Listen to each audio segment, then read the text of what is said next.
DSP पद पर चयनित हुए हैं। एक बार जोरदार तालियां बजाओ। सर के बोर्ड में इंटरव्यू दिया था तो वो बता रही थी कि सर को मतलब इतना पसंद आया, सर ने बोला कि मेरा बस चले तो मैं तुम्हें 200 नंबर दे दूँ। ये उसके वर्ड थे। और लिटरली उसको इंटरव्यू 175 का होता, उसमें से उसको 152 मार्क्स आए थे सर। घर से हम यदि बाहर निकल के आए हैं इंदौर जैसे शहर में, फाइनेंशियल कंडीशन भी लोगों की यदि ठीक नहीं, फिर भी घर वाले यदि भेज रहे हैं तो हमारा काम सिर्फ पढ़ना है, तो फिर यहाँ से बिना लिए कुछ खाली हाथ वापस कैसे जाते। वो एक सबसे बड़ा मोटिवेशन था कि कुछ तो लेके जाना है। यूं ही नहीं गिरते हैं सफलता के फूल झोली में, कर्म की शाख को हिलाना पड़ता है। और जब मैंने पूछा एक चिड़िया से कि कैसे बना घोंसला तेरा, तो कहती है कई उड़ानें भरनी पड़ती है, तिनका तिनका उठाना पड़ता है। तो मेरे साथ विवेक हैं और गर्व का विषय ये है कि विवेक डीएसपी पद पर चयनित हुए हैं।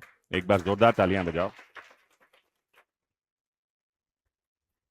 एक्चुअली हम जिनको डीएसपी बोलते हैं, है ना, एक्चुअली वो डीवाईएसपी होते हैं, डेप्यूटी सुपरिटेंडेंट ऑफ पुलिस।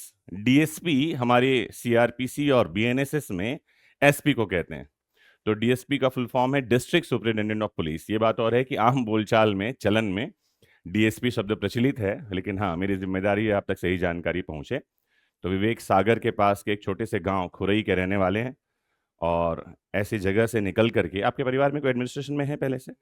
कोई नहीं है। तो पहला अधिकारी बनना और वो भी डीवाईएसपी के पद पर चयनित होना, ये बड़े गर्व का विषय है। तो एक बार जोरदार तालियां बजा दो।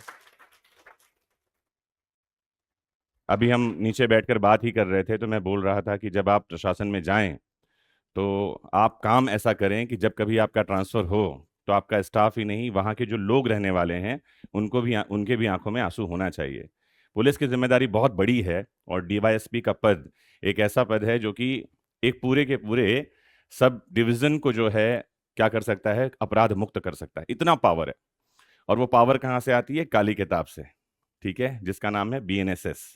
अभी भारतीय नागरिक सुरक्षा संहिता लागू हो गया है, जहां पर पुलिस की जिम्मेदारी नागरिकों की सुरक्षा है। यह और बात है कि उनको ट्रेनिंग में ये सब बताया जाएगा। अब तो दौर शुरू हुआ है, अभी तो बंदूक चलाना और गन चलाना भी सिखाया जाएगा, अभी तो जंगल ट्रेनिंग भी होगी, वार ट्रेनिंग होगी, अभी तो पूरा का पूरा जीवन यहाँ से सिर्फ शुरू हो रहा है। तो मेरी शुभकामनाएं विवेक के साथ हैं और मैं चाहता ये हूँ कि विवेक थोड़ा सा अपनी जर्नी के बारे में बताएं ताकि आप इंस्पायर हों। ये सब वो हैं जो जज बनने वाले हैं, इसमें से कुछ हैं जो एडीपीओ भी बनेंगे। एडीपीओ का काम आज की डेट में ये है कि एडीपीओ का जो पद है वो एसपी लेवल का पद है। अगर हम रैंक की बात करें, सैलरी की बात करें तो डीवाईएसपी लेवल पे वो जाता है। लेकिन जब कभी भी कोर्ट में कोई चालान, चार्जशीट पेश होगा तो वो एडीपीओ के साइन के बिना नहीं होगा आज की डेट में मजिस्ट्रेट कोर्ट में। तो यही लोग मिलेंगे आपको आगे, तो थोड़ी सी बात कर लीजिए, इंस्पायर कीजिए ताकि वो कहे कि हम मिले थे, आपने इंस्पायर किया था। सबसे पहले तो सर को मेरा बहुत बहुत धन्यवाद, सादर प्रणाम, चरण स्पर्श।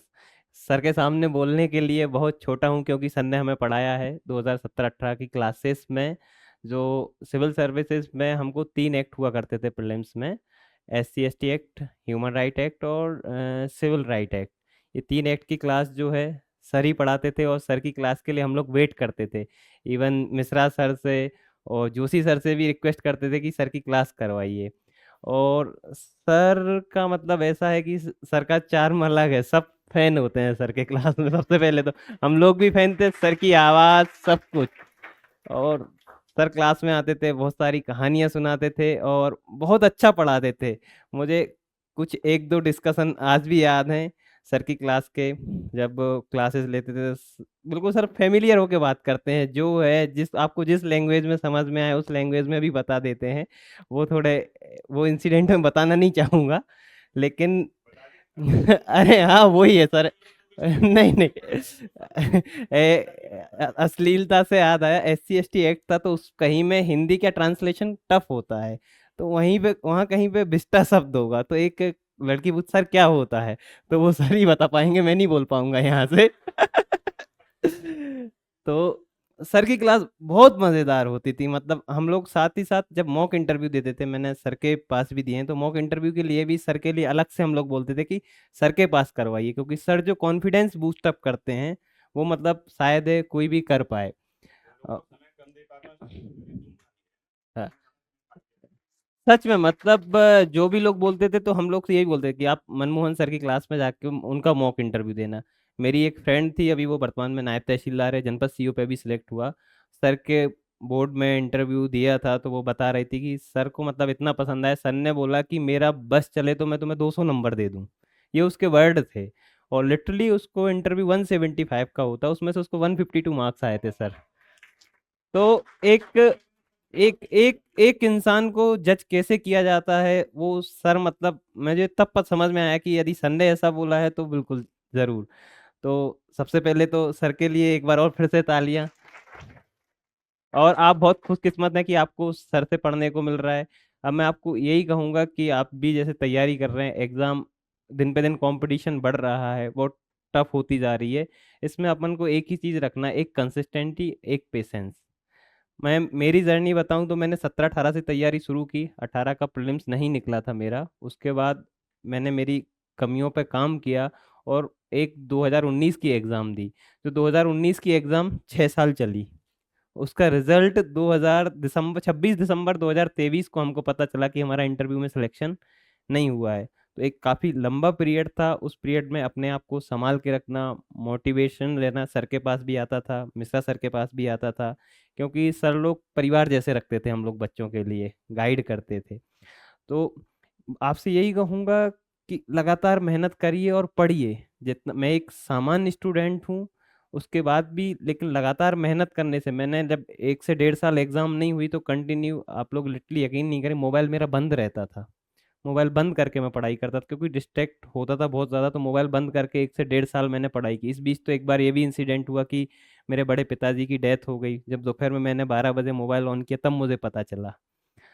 तो थोड़ा सा त्याग करना पड़ेगा। और आप लोग तो और सिविल जज की तैयारी कर रहे हैं, जिस तरह सर को एक एक सेक्शन और आर्टिकल याद है, तो आप लोगों को याद करना पड़ेगा। आप लोगों की ज़्यादा जिम्मेदारी है, तो आप लोगों को तो और बहुत ज़्यादा पढ़ना पड़ेगा हम लोगों से। हम लोगों को तो कुछ भी नहीं था। और सर जो पढ़ाते हैं वो बहुत काम में आता। सर का मुझे भी याद है, SC ST का एक्ट था, ह्यूमन राइट था, और 19 का जो सिलेबस था उसमें कुछ और भी 10 से 12 एक्ट थे। वो सारे एक्ट सर ने हमें पढ़ाए थे। और उन एक्ट में सर हमें वो लिखाते थे, केसेस लिखाते थे। तो हम बोलते थे यार इनका क्या काम हमें केसेस में। फिर लेकिन जब बाद में मेंस लिखा हम लोगों ने और आंसर राइटिंग की, तो उसमें जब हम केस लिखते थे जिनमें, यदि टेस्ट में भी, तो उनमें अच्छे नंबर मिलते थे। तो कुछ केस तो ऐसे हमें नहीं भी नाम आ रहे तो हम भी सर ने बना के लिखा के लिखाते थे। सर तो ओरिजिनल पढ़ाते थे लेकिन हम नाम भूल गए तो हम बना के भी लिखाए सर से, ये सीखा। तो सर बहुत अच्छा पढ़ाते हैं, आप लोग बहुत खुशकिस्मत है कि सर का मौका मिल रहा है। इवन सर के हम वीडियो भी देख, जब कभी डिमोटिवेट होते थे, सर को मुझे याद है संडे को सर एक मोटिवेशन वीडियो डालते हैं, तो वो भी देखता हूँ, अभी भी देखता हूँ रेगुलर बेसिस पे। तो आप लोग बिल्कुल सर से गाइडेंस लेते रहिए। और भी यदि कुछ मुझसे पूछना चाहें तो जितना होगा बता सकता हूँ। नहीं नहीं, सिलेक्शन 2022 में हुआ, आपका सही है। क्या हुआ कि जब पहली बार में फेल हुआ, प्रीलिम्स क्वालिफाई नहीं हुआ, फिर जब मैंने चीज़ें एनालिसिस की, सिलेबस, क्वेश्चंस पेपर, तो सिलेबस इतना लेंथी है कि 1.5 साल कब उसकी तैयारी में निकल गया मुझे पता ही नहीं चला। 19 का दिया, प्रीलिम्स निकल गया, बीच में कोविड भी आ गया। तो उसके बाद की, अब जब निकल गया है तो मेंस तो देना है सामने एग्जाम में, तो वो नेक्स्ट ईयर हुई। तो कंटिन्यू तैयारी करते रहे, मेंस के बाद मेंस भी क्वालिफाई हो गया, इंटरव्यू था, और लगातार फिर उस बीच में 20 का प्रीलिम्स भी हो गया। तो कंटिन्यू एग्जाम भी होती रही और सारे एग्जाम निकलते रहे। तो वो एक मोटिवेशन बना रहा कि यदि हम नहीं रुक रहे हैं, निकल रहा है तो हो जाएगा। तो 19 से लगातार 25 तक 7वां मेंस रहेगा, और ये चौथा इंटरव्यू था जिसमें सिलेक्शन हुआ, इससे पहले 2022 में हो गया।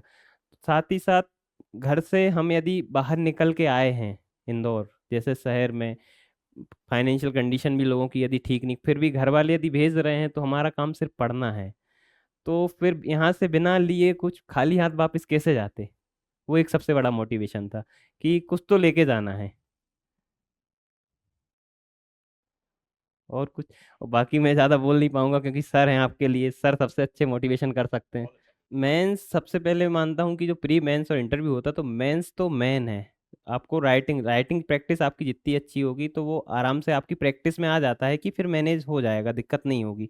जब आप 1 साल तक कंटिन्यू लिखेंगे, टेस्ट सीरीज देखेंगे और राइटिंग करेंगे तो मैनेज हो जाता है। हाँ। जी जी। मैं आपको बताना चाहूँगा कि मैं सबसे ज़्यादा फोकस उसी पे करता था, और मैं स्टार्ट ही पेपर थर्ड से करता था। क्योंकि पेपर फर्स्ट जब होता है तो आपके पास पहले से टाइम है, 15 दिन का भी टाइम है, एक हफ्ते भी मिल, आप एक हफ्ते पहले भी स्टार्ट कर सकते हैं। पेपर थर्ड है जो साइंस एंड टेक का, इतना लोगों ने उसको हुआ बना रखा है, ऐसा है नहीं। यदि जो आपको चीज़ टफ लगती है उसको आप रेगुलर बेसिस पे डेली करिए। जैसे सर एक्ट पहली बार मुझसे गलती हुई थी कुछ, सर ने पढ़ाए, उसको फिर आप यकीन नहीं करेंगे मैंने 1.5 साल रेगुलर सुबह उठ के 1 घंटे वो एक्ट पढ़ता था तीनों, वो मुझे कंठस्थ हो गया। उसके बाद जब तक प्रीलिम्स हुआ उनका सिंगल क्वेश्चन भी गलत नहीं हुआ। तो आप रेगुलर बेसिस में जो आपको आपकी स्ट्रेंथ पता है, वीकनेस पता है, आपको यदि लग रहा है कि कोई सब्जेक्ट टफ है, आप उसको रेगुलर बेसिस पे पढ़ लीजिए। तो आप अभी जैसे अभी मेंस है नहीं, आपके पास टाइम है, तो 1 महीने आप उसको पढ़िए, आप लिख के देखिए। सबसे अच्छा बात, आप यदि कोई 3 पेज पढ़ भी लिए हैं, आप उसको बंद करिए और फिर आप उसको रिकॉल करके लिखिए। जब आप लिखेंगे तो वो आपकी मसल मेमोरी में हो जाएगा। और नंबर याद करने का, सन वगैरह याद करने का, ये मुझे ज़्यादा अच्छा ऑप्शन लगा कि जैसे सिस्टम में कंप्यूटर फोल्डर पर काम करता है, ऐसे आप ईयर वाइज करते ही उसको। जब आप ईयर वाइज करेंगे तो वो आपको आसानी से याद हो जाएगा। युद्ध वगैरह भी हैं तो उनको आप न्यूमेनिक्स में कर लीजिए, ईयर वाइज जमा के उनके कोई कोई फर्स्ट फर्स्ट वर्ड उठा के कोई सेंटेंस बना लीजिए, तो पूरा आपका सिस्टम लाइन में हो जाएगा। तो उधर ईयर भी यदि ऑप्शन में भी है तो उसमें भी आपको प्रीलिम्स में दिक्कत नहीं होगी, और ईयर भी याद आ जाएगा। हाँ, केस लॉ की बात करूँ तो पीएससी में जो केस लॉ दिए ज़रूर हुए हैं, वो ऐसा कुछ नहीं देते हैं, केस स्टडी देते हैं। वो क्वेश्चन आंसर फॉर्मेटिंग होती है सर। वो पहले अलग आता था कि आप यहाँ ये ऑफिसर हैं या कुछ प्रोसेस हो, कुछ भी घटना घट जाती है तो फिर कि एज आ एसडीएम आप क्या डिसीजन लेंगे, आप किस पक्ष का। वो आज के समय में ऐसा क्वेश्चन नहीं पूछ रहे हैं, वो केस स्टडी देते हैं। वो जैसा मेंस में आंसर राइटिंग करते हैं वो वैसे क्वेश्चन आंसर आ रहे हैं, तो उसका इतना टेंशन लेने की ज़रूरत नहीं है। मतलब मैंने 6 मेंस दिए तो 6 मेंस में एक ही बार ऐसा सिचुएशनल बेस्ड क्वेश्चन उसने केस स्टडी में दिया ही नहीं। पता नहीं वो क्या देना चाहते हैं। पहले आते थे लेकिन अब पता नहीं, शायद वो नहीं दे रहे हैं। हाँ, वो तो सीधा पता चले जो केस दिया वो कुछ और है और आंसर कुछ और ही पूछ रहे हैं। क्वेश्चंस मतलब कुछ ही पूछ रहे हैं, ये चल रहा है। बहुत बहुत धन्यवाद आप सभी का। आप सबके लिए भी बहुत बहुत शुभकामनाएं, आप जल्दी से जज बने।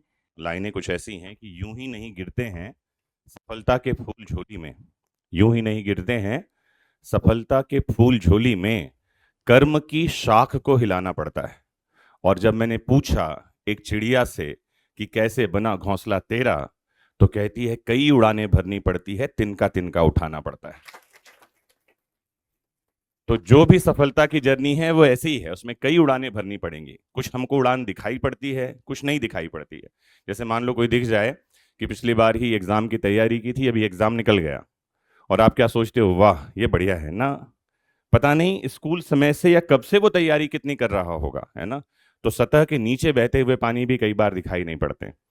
तो बहुत सारी शुभकामनाएं विवेक, मुझे उम्मीद है कि आपका सफलता, आपका सक्सेस जो है इन लोगों को मोटिवेट करेगा और बहुत जल्दी ये भी सफल होंगे। Thank you very much.